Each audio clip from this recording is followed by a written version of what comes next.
La vérité sur l'origine de l'ivresse du coureur. Courir vous permet de vous sentir bien dans votre corps et dans votre tête. Vous pourchassez ce moment de bonheur unique en vous entraînant de plus en plus et vous regrettez qu'il ne dure pas éternellement. Dans cette vidéo, vous allez voir comment atteindre cette ivresse du coureur qui cependant n'est pas le seul moyen de ressentir de la satisfaction. Vous allez voir également que les endorphines ne sont pas les seuls responsables de la sensation de plénitude.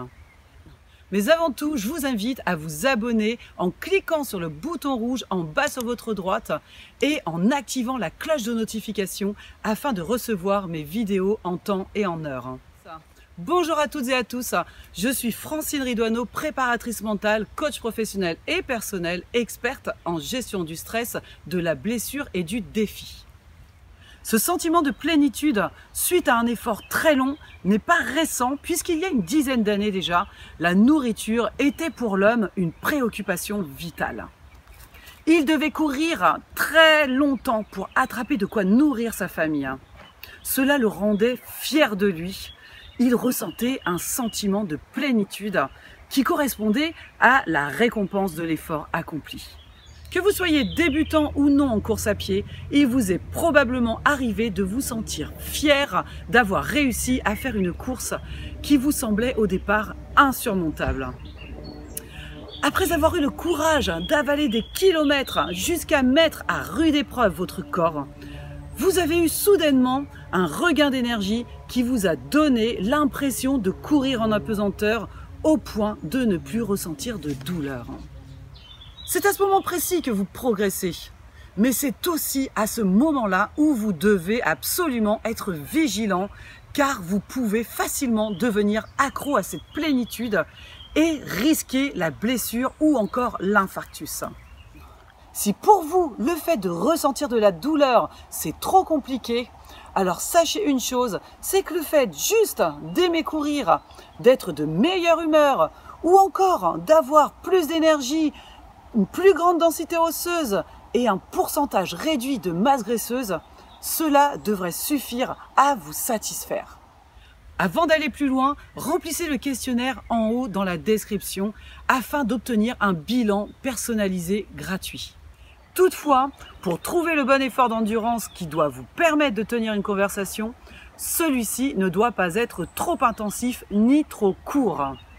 Vous ne devez pas non plus vous reposer sur vos lauriers.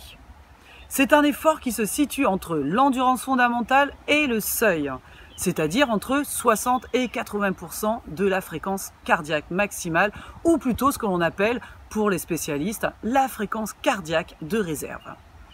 Je vais vous dire exactement dans la description de quoi il s'agit. L'idée est de provoquer l'inconfort qui permet de progresser.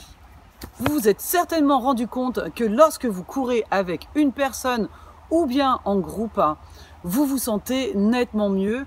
Cela est dû au fait que vous sécrétez encore plus d'endorphines, mais à condition de courir à la bonne allure et de ne pas vous mettre dans le rouge. Ces endorphines ne sont pas les seules à être responsables de ce sentiment de plénitude.